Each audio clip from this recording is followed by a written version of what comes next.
तो जैसा कि मैंने बताया ऑल्टरनेटिंग करंट एक क्वेश्चन आना तो पक्का ही है मेंस के अंदर, एडवांस के अंदर, मान लो, ठीक है ना। सिंपल टॉपिक है। किसे बोलते हैं ऑल्टरनेटिंग करंट? तो ऐसा करंट जो अपना डायरेक्शन चेंज करे पीरियोडिकली, उसे आप कहते हो ऑल्टरनेटिंग करंट। तो मैं लिख देता हूं, current that changes its direction periodically, periodically भी होना जरूरी है, ठीक है ना, is called alternating current. Okay, कुछ डायग्राम्स देख सकते हो आप। जैसे मान लो मैं करंट वर्सेस टाइम का ग्राफ अगर बनाता हूं, ठीक है ना, ये मान लो करंट है और मैं टाइम का ग्राफ बनाऊं, तो जैसे ये करंट है आई नॉट शुरुआत में मान लेते हैं, और ये रहता है 0 से लेके t/2 टाइम के लिए, तो फिर करंट हो जाना चाहिए माइनस आई नॉट, और ये रहता है फिर और t/2 टाइम के लिए, फिर हो जाता है ये आई नॉट 3t/2 के लिए, फिर ये हो जाता है आई नॉट, और ये 2t के लिए, ठीक है ना। ईएमआई से इसका क्या रिलेशन है वो अभी हम देखेंगे, ठीक है ना, अभी समझ आएगा। पर अभी मैं सिर्फ ये बताना चाह रहा हूँ कि बेसिकली ऑल्टरनेटिंग करंट आप बोलोगे किसे? ऐसा कोई भी करंट जो कि अपने आप को बदल रहा है, अपनी डायरेक्शन को बदल रहा है, ठीक है ना। किसी सर्किट में अगर आपने लगाया है तो क्लॉकवाइज और एंटी क्लॉकवाइज इस तरह से अपनी डायरेक्शन को चेंज कर रहा है काफी फ्रीक्वेंटली, पर एक फिक्स इंटरवल के बाद, तो उसे आप कहते हो ऑल्टरनेटिंग करंट। तो यहाँ पे जैसे कि आपको वेव दिख रही है, तो ये स्क्वायर फॉर्म में लग रही है, तो इसे हम कहते हैं स्क्वायर वेव ऑल्टरनेटिंग करंट, ठीक है ना। इसी तरह से आपका दूसरा कोई जनरेटर हो सकता है जो कि कुछ इस तरह की वेव बना दे, ये भी पॉसिबल है, ठीक है। आई करंट ले लो यहाँ, इस तरह से कुछ बन सकता है। बेसिकली इंटरवल जो है वो फिक्स्ड रहना चाहिए, ठीक है। तो जैसे मैं कह दूं ये आई नॉट है और ये नीचे जो है वो माइनस आई नॉट है, ये टाइम ले लेते हैं t/2, ये t, ये 3t/2, ये 2t, और इस तरह से चलता रहेगा। तो इसे हम कह देते हैं triangular wave AC, triangular wave AC. एक पर्टिकुलर इंटरवल के बाद सिर्फ अपनी डायरेक्शन को क्या कर रहा हो, बदल रहा हो। सर करंट फ्लो ही कैसे होता है? बेटा वही तो अभी पता लगेगा, ठीक है। करंट इतना धीमा नहीं है, करंट बहुत तेज है, तो वो पूरे सर्किट में घूम के अपनी डायरेक्शन फिर बदलेगा। हमारे लिए सबसे इंपॉर्टेंट कौन सा वाला है वो देख लेते हैं। तो हमारे लिए जो सबसे इंपॉर्टेंट है वो ये है, जो कि कुछ इस तरह का होता है, ठीक है ना। जहां इसकी वैल्यू है आई नॉट, यहाँ वैल्यू है माइनस आई नॉट, मेनली हम इसी में डील करते हैं, इसी वाले में डील करते हैं। और जहां करंट की इक्वेशन होती है I naught sine omega T, जहाँ ये t/2, ये आपका t, ये 3t/2, आई नॉट साइन ओमेगा टी, इसे बोला जाता है साइनोसॉइडल ऑल्टरनेटिंग करंट। और ये थोड़ा एसएचएम की इक्वेशन जैसा लग रहा है कि नहीं? हम लोग देख के ही आए हैं, x बराबर a साइन ओमेगा टी होता था यहाँ पे, तो यहाँ वहां पे तो डिस्प्लेसमेंट का एसएचएम होता था, यहाँ पे बेसिकली करंट का एसएचएम हो रहा है। तो किसी भी फॉर्म में हो सकता है। दो पॉइंट्स आपको सिर्फ याद रखने हैं, एक तो डायरेक्शन चेंज होनी चाहिए, करंट अगर पॉजिटिव है तो फिर नेगेटिव, नेगेटिव है तो फिर पॉजिटिव, और फिक्स इंटरवल के बाद होना चाहिए, ठीक है। अगर मैं क्वेश्चन पूछूं आपसे कि ये एसी है या नहीं, तो बताओ यस और नो, कोई यस और नो बताना है। ये आई है मान लो, ये टी है, ठीक है। तो जैसे ये मैंने ड्रॉ किया है, क्या ये एसी है या नहीं है? मृगांक का सिर्फ इक्वेशन चाहिए हमें, इक्वेशन तो हो गई है, ठीक है, इक्वेशन हो गई है, चिंता मत करो। क्या ये ऑल्टरनेटिंग करंट है?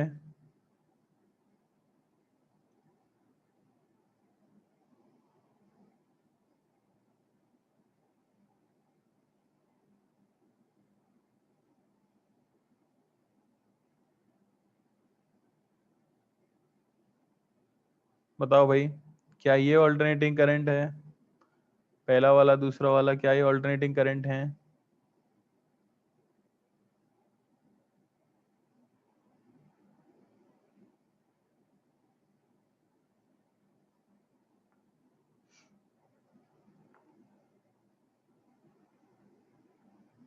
बताइए। पहले वाले का आंसर दे दो, चलो बाकी छोड़ो, पहले वाले का आंसर दो जरा। पहले वाले का, सिर्फ पहले वाले का, पहला वाला ऑल्टरनेटिंग करंट है या नहीं। देख अभी से ये हाल है। मृगांक का सही है, बहुत बढ़िया। पहले वाले का आंसर है नो। अरे मालिक, सिर्फ ऊपर नीचे नहीं देखना होता, डायरेक्शन कहाँ बदली है। करंट पूरे टाइम तो पॉजिटिव ही है, पॉजिटिव डायरेक्शन में ही तो फ्लो कर रहा है करंट हमेशा। अरे डायरेक्शन बदलनी चाहिए, कुछ देर पॉजिटिव कुछ देर नेगेटिव, कुछ देर पॉजिटिव कुछ देर नेगेटिव। करंट का नेगेटिव होना बेसिकली यही तो बताता है कि उसकी डायरेक्शन बदल गई है। करंट की वैल्यू थोड़ी नेगेटिव होती है कभी। करंट नेगेटिव होना यही तो बताता है कि डायरेक्शन अब ऑपोजिट है। तो पहले में तो आप देख रहे हो कि डायरेक्शन हमेशा ही पॉजिटिव है। हाँ, उसका मैग्नीट्यूड बढ़ घट रहा है, उससे कुछ फर्क नहीं पड़ता। डायरेक्शन नहीं बदलेगी तो फिर एसी नहीं कहलाएगा। एसी में ऑल्टरनेट जो होता है वो डायरेक्शन को कहा जाता है बेसिकली। समझ आ रही ना बात। तो अगर मैं पूछूं इज दिस ऑल्टरनेटिंग करंट, तो आप क्या कहोगे, नो। सेकंड वाले को बता दो भाई, दूसरा वाला एसी है या नहीं है।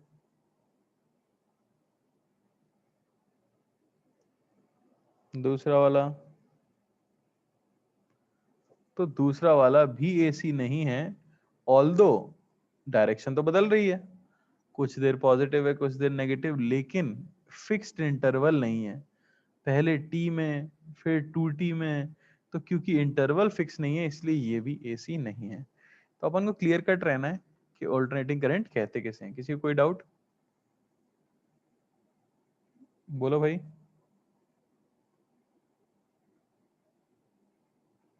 चलो, तो अब देख लेते हैं generation of sinusoidal AC.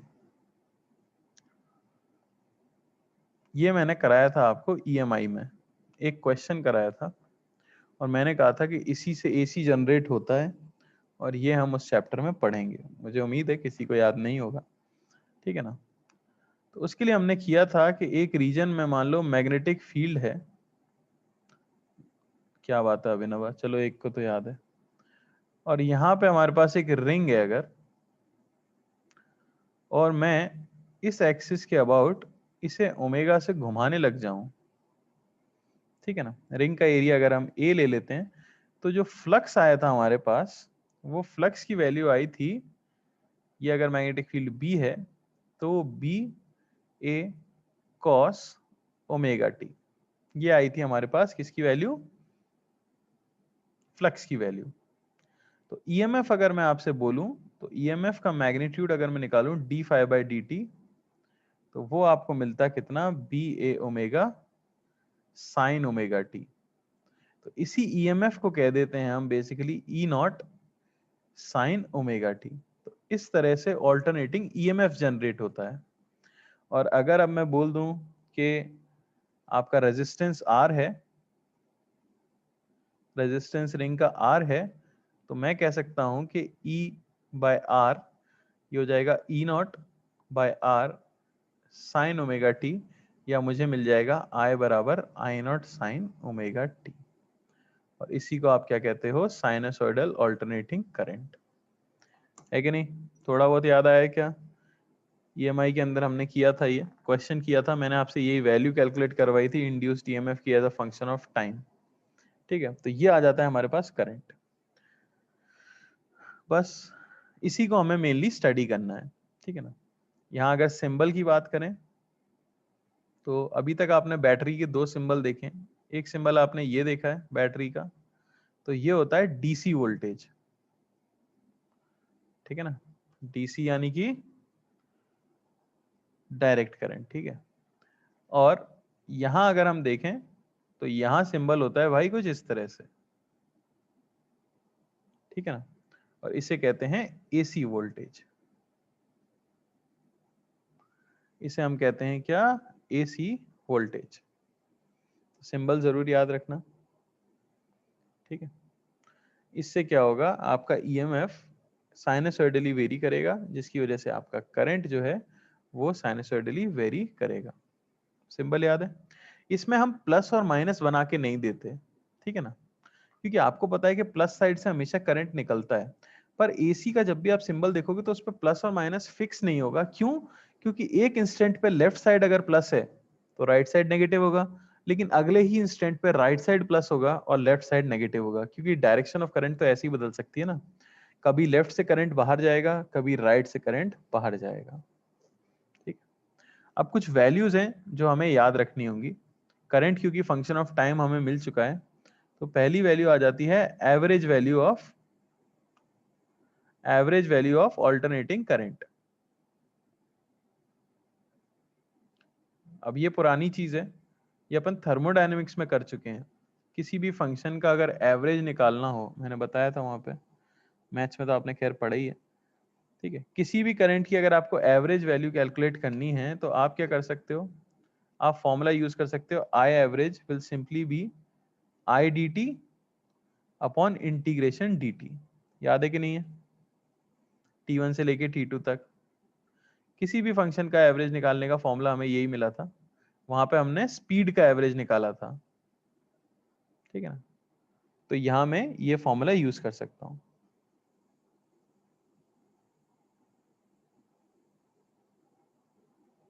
Clear है?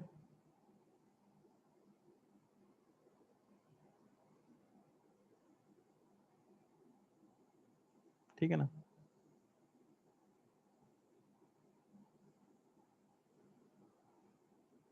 चलो निकालेंगे अभी हम अपने साइन वाले फंक्शन का भी निकाल लेंगे। उससे पहले एक और टर्म अपन लिख लेते हैं, जो टर्म हम यूज करते हैं, जिसे हम कह देते हैं रूट मीन स्क्वायर करंट। इससे पहले क्या सुना है आपने? इससे पहले आपने सुना है रूट मीन स्क्वायर स्पीड। इसे हम बोलते हैं IRMS। ठीक है, क्या होगा ये ऑब्वियसली IRMS आप किसे बोलोगे? मीन स्क्वायर करंट किसे बोला जाएगा? तो IMS अगर मैं बोलूं तो करंट का स्क्वायर करके उसका एवरेज ले लेना, ये हो गया मीन स्क्वायर करंट। तो IRMS किसे बोला जाएगा? आप अंडर रूट ले लो, स्क्वायर करके उसका एवरेज लिख देने को, तो उसे हम क्या कह देते हैं? IRMS करंट कह देते हैं। क्लियर है कि नहीं? बेसिकली करंट का स्क्वायर करो, उसका एवरेज निकालो एवरेज वाले फॉर्मूले से, और उसका रूट ले लो, तो आपको क्या मिल जाएगा? RMS करंट मिल जाएगा।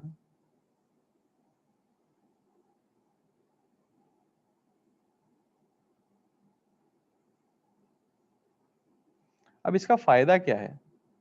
वहां पे अगर आपको याद है क्या, RMS स्पीड का फायदा क्या होता था? RMS स्पीड का फायदा क्या होता था बेटा? इस सिंबल का मतलब एवरेज होता है। सौरभ, इस सिंबल का मतलब एवरेज होता है। RMS स्पीड को कब यूज करते थे हम? पार्टिकल का अगर आपको क्या कैलकुलेट करना है तो RMS स्पीड कैलकुलेट की जाती, RMS स्पीड को यूज किया जाता है। एनर्जी, जब भी आपको काइनेटिक एनर्जी निकालनी है, हाफ एम वी स्क्वायर लगा रहे हो, तो वी कौन सा लेते थे? RMS। एवरेज कब यूज होता था? एवरेज कब यूज होता था? वी एवरेज, जब आपको क्या पता करना हो पार्टिकल का? डिस्प्लेसमेंट। अगर आपको डिस्प्लेसमेंट पता करना हो, यस, या मीन फ्री पाथ आपको पता करना हो, तो आप एवरेज यूज करते थे। बात समझ आ रही है कि नहीं? तो दोनों का अंतर पता होना चाहिए। तो यहां पर भी हम IRMS क्यों निकाल रहे हैं? आप IRMS इसलिए निकाल रहे हो क्योंकि heat generated by any resistance, अगर मैं बोलूं heat generated through a resistor, वो आपको क्या मिलेगा? तो वो मिलने वाला है आपको I²R/dt। ये हमें पता है कि नहीं पता? तो यहां जो करंट हम यूज करने वाले हैं, वो करंट हम यूज करते हैं कौन सा? RMS current. ये याद रखना आप। अगर आप हीट कैलकुलेट कर रहे हो और उस पर आप I²R/T यूज कर रहे हो, अगर आपको T पता है पूरा इंटरवल और I को कांस्टेंट मान लेते हैं हम, तब ये फॉर्मूला लगता है। लेकिन ये याद रखना कि हीट निकालने के लिए हम क्या यूज करते हैं? RMS वैल्यू यूज करते हैं। जैसे वहां एनर्जी निकालने के लिए हम RMS वैल्यू यूज करते हैं। ठीक है, तो सीधे याद कर लो कि क्या यूज है अगर आपको हीट जनरेटेड इन रजिस्टर निकालनी है, तो आप क्या यूज करते हो? RMS वैल्यू यूज करते हो। यार जैसे जैसे ये काम आएगा वैसे वैसे हम निकाल लेंगे। ठीक है ना। चलो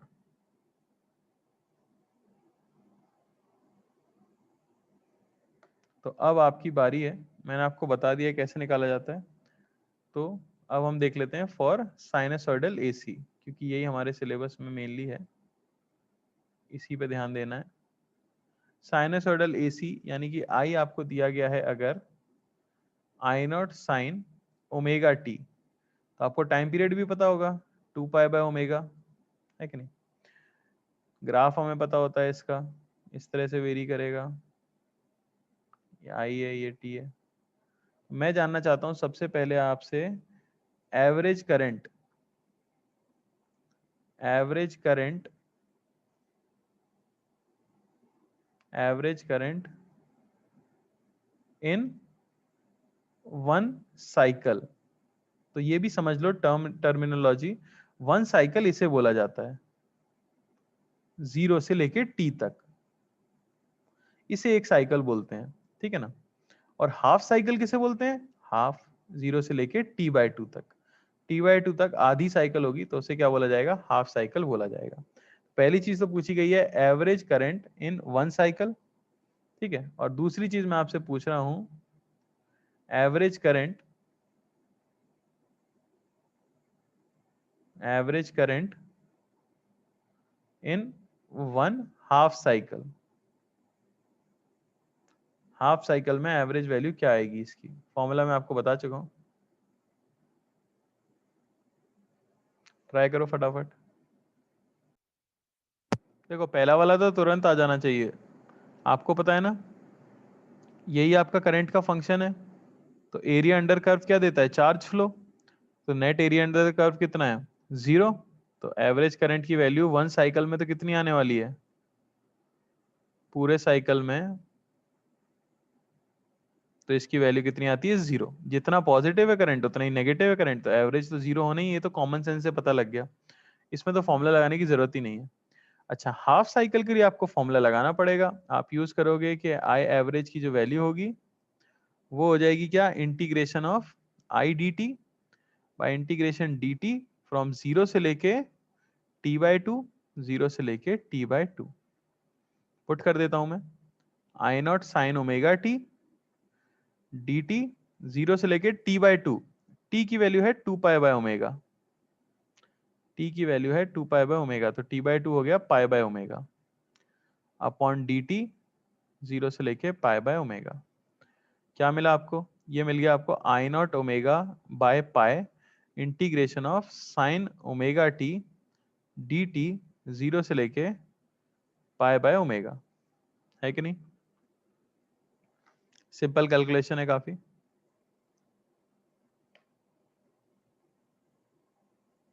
ठीक है ना।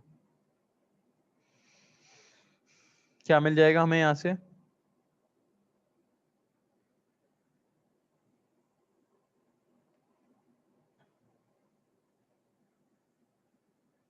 ये मिल गया आपको आई नॉट ओमेगा बाय पाई, ठीक है। यहाँ मिल जाएगा minus cos omega t by omega, 0 से लेके पाई/ओमेगा। सॉल्व कर लो, आई आपको आई की जो एवरेज वैल्यू मिलेगी हाफ साइकिल में, अब तो वैल्यू पुट करनी है बस, वो मिलेगी 2 I0/पाई। याद रखें कृपया, 2 I0/पाई, ये हो जाती है average value in half cycle. कोई डाउट किसी को, कोई कष्ट, मैथ्स है, चले चलो। आगे जो अगली चीज आपको याद रखनी है वो है RMS value, RMS value of current. देखो अभी चैप्टर स्टार्ट भी नहीं हुआ है, ये सब तो चीजें हैं जो हमें याद रखनी होंगी। आई जैसे है हमारे पास आई नॉट साइन ओमेगा टी, मैं चाहता हूं कि आप निकालो आरएमएस वैल्यू ऑफ करंट क्या होगी, ठीक है ना। तो आप निकाल के बता दो I R M S, okay, in full cycle और I R M S in half cycle. अच्छा ये समझ आता है ना, ये हमारा अगर आई टी कर्व था इस तरह से, तो आई स्क्वायर का ग्राफ क्या होगा, आई स्क्वायर का ग्राफ ये होगा। अरे होगा कि नहीं, बोलो, होगा कि नहीं? सिर्फ हमें क्या करना है, आई का स्क्वायर करना है। तो क्या मैं ये कह सकता हूं कि जो हाफ साइकिल के लिए वैल्यू होगी वही फुल साइकिल के लिए वैल्यू होगी?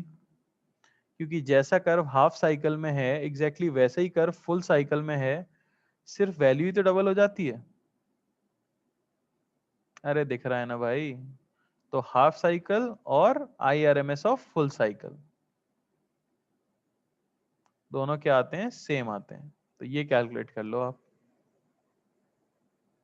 बताओ जरा।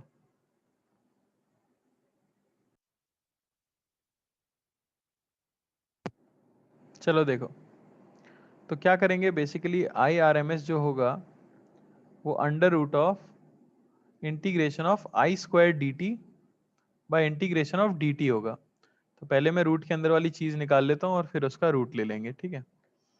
तो आई मीन स्क्वायर की वैल्यू निकाल लेते हैं, तो वो हमें मिल जाएगा integration of I naught square sine square omega t d t by integration of d T, zero से पाई बाय ओमेगा, जीरो से लेके पाई बाय ओमेगा, ये मैंने ले लिया मान लो, ठीक है।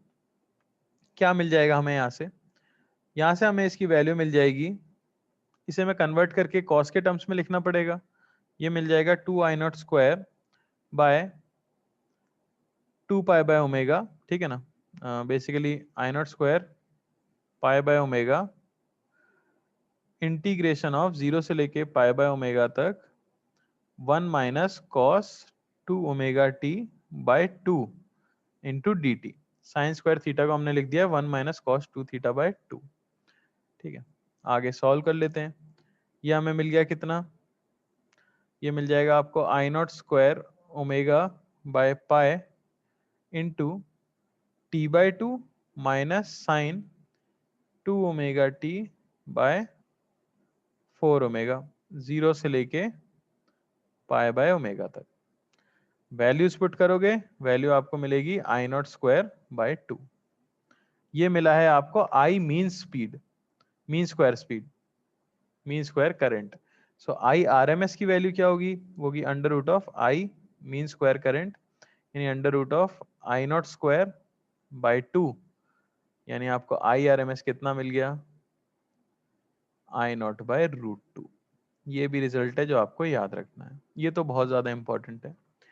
आई आर एम एस क्या मिलेगा, आई नॉट बाय रूट टू। तो अगर मैं एक जगह लिख दूं कि क्या क्या पॉइंट्स आपको याद रखने, ठीक है, तो इसे नोट बना के लिख देते हैं। तो या तो आपका करंट आपको ऑल्टरनेटिंग दिया जाएगा I naught sine omega t, या आपको आपका वोल्टेज साइनोसॉइडल दे दिया जाएगा V naught sine omega t. तो याद रखना आप, आई नॉट को कहा जाता है पीक करंट, क्योंकि ये मैक्सिमम वैल्यू है। सिमिलरली वी नॉट को कहा जाता है पीक वोल्टेज, ठीक है ना, पीक करंट और पीक वोल्टेज। और सिमिलरली आपसे आई आर एम एस पूछ लिया जाता है तो वो क्या हो जाता है, I naught by root two. और वी आर एम एस पूछ लिया जाए तो V naught by root two. ये फॉर्मूले आपको याद रखने हैं, डेरिवेशन इतना एज सच इंपॉर्टेंट भी नहीं है, ठीक है, पर ये फॉर्मूला जरूर याद होना चाहिए। क्लियर है?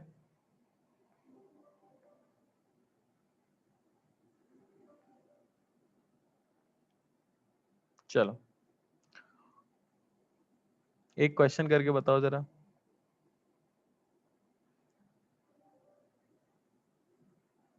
A bulb is designed to operate at 12 volt DC supply, ठीक है ना। If this bulb, if this bulb is connected to AC source and it gives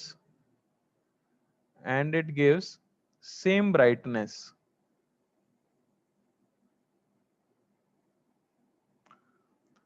what is the peak voltage? What is the peak voltage of AC, ये आपका question है, try करो।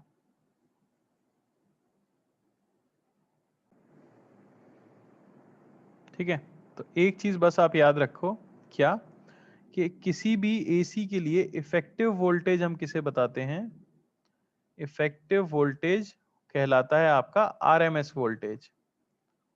ठीक है ना, तो इतना सा याद रखना है आपको कि इफेक्टिवली मेन वोल्टेज कौन सा माना जाता है, आरएमएस वोल्टेज माना जाता है, क्योंकि एसी का वोल्टेज तो लगातार बदल रहा है। तो सेम ब्राइटनेस अगर आपको चाहिए, यानी सेम पावर आउटपुट चाहिए, पावर आउटपुट, तो हम एनर्जी की बात कर रहे हैं बेसिकली। ठीक है, तो मैं ये कह सकता हूं कि आरएमएस वोल्टेज की वैल्यू 12 वोल्ट होनी चाहिए। समझ आई क्या बात? सेम पावर आप आउटपुट अगर आपको चाहिए, पावर में आप कौन सा फॉर्मूला यूज करोगे, आरएमएस वोल्टेज का, V square by R use करेंगे ना, तो वी आरएमएस स्क्वायर यूज करेंगे उसके अंदर। एनर्जी के लिए मैंने कहा हमेशा आरएमएस यूज करते हैं।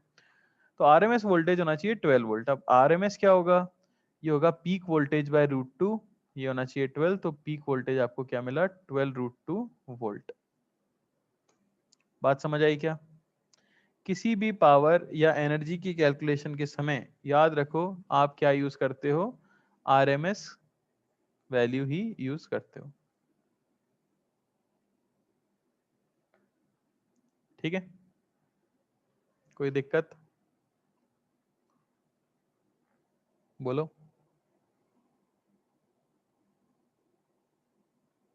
चलो एक और क्वेश्चन कर लेते हैं।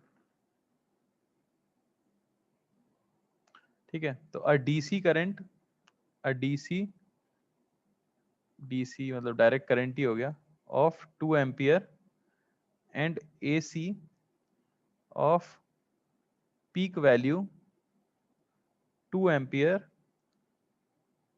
Flow through resistance 2 ohm and 1 ohm respectively. Find ratio of heat generated, find ratio of heat generated in a given time interval.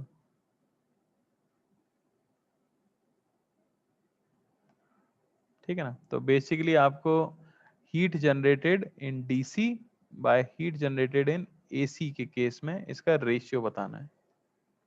Try करो।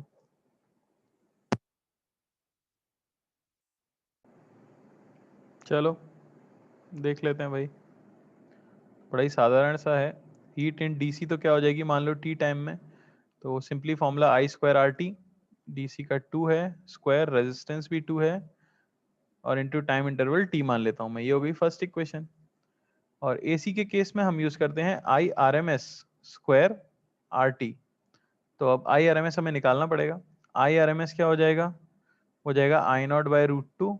आई नॉट हमें दिया गया है 2 बाय √2, यानी कि √2 ampere R M S current है। पुट कर दो √2 का square into resistance 1 ohm into time T. Ratio कर लेते हैं दोनों का, तो ये आपको मिल जाता है कितना, 4। 4 हमारा क्या हो जाएगा आंसर। कोई डाउट किसी को, कोई डाउट? जल्दी जल्दी, बहुत ही आसान आसान सवाल, कोई डाउट होना नहीं चाहिए। चलो एक और क्वेश्चन। तो क्वेश्चन है an AC voltage is given as E is equal to E1 sin omega t plus E2 cos omega t. Find RMS voltage. आपको इसका RMS वोल्टेज बताना है।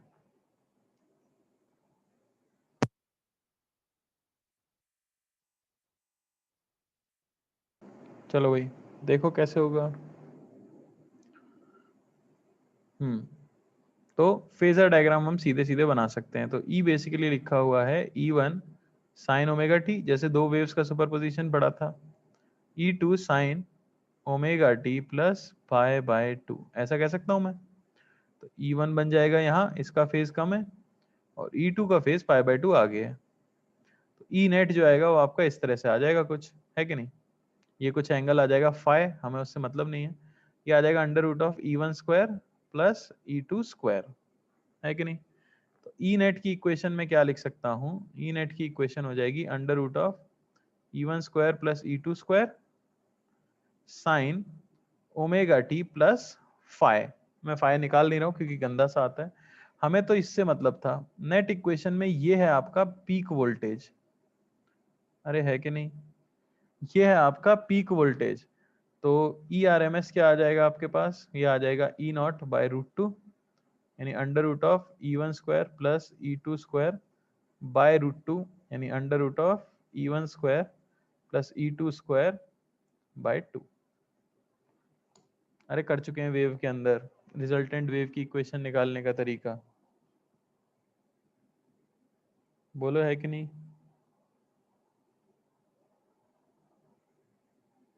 है ना।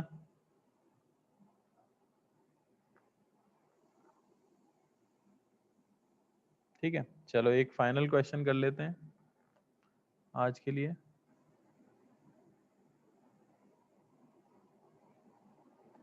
तो करंट आपको दिया गया है I0 e⁻t/τ where tau is a constant, ठीक है ना। तो आपको बताना है RMS वैल्यू ऑफ करंट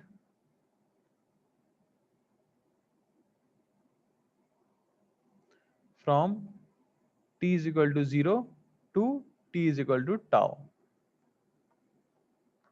कर लो भाई, आखिरी सवाल है। चलो भाई स्टार्ट कर लेते हैं। तो हमें निकालना क्या है, तो आपको IRMS निकालना है, ठीक है ना, यानी √I मीन स्क्वायर। तो मैं I मीन स्क्वायर पहले निकाल लेता हूँ, फिर रूट ले लेंगे। तो हो जाएगा integration of I0 square e⁻−2t/τ dt by integration dt from 0 to tau. ये हमें बताया गया है। क्या मिल गया भाई, ये मिल गया 1/τ नीचे वाले का, integration I0 square e⁻−2t/τ dt 0 से लेके टाउ तक। I0 स्क्वायर बाहर ले लो बाय टाउ, क्या आ जाएगा e⁻−x का integration e⁻−x upon coefficient of x, तो -2/टाउ और ये 0 से लेके टाउ तक। पुट कर दो वैल्यूज, क्या मिलेगा भाई, टाउ से टाउ तो कट गया ये वाला, है ना। हमें मिल जाएगा -I0 स्क्वायर बाय 2 e⁻−2 -1, या मैं कह सकता हूँ I0 square by 2 1 - 1/e square. उठा के रख देते हैं यहाँ पे, तो IRMS की वैल्यू मिल जाएगी √I0 square by 2 1 - 1/e square, ठीक है ना। बस यही आपका आंसर है। क्लियर है। तो चलो आज यहीं पे एंड करते हैं।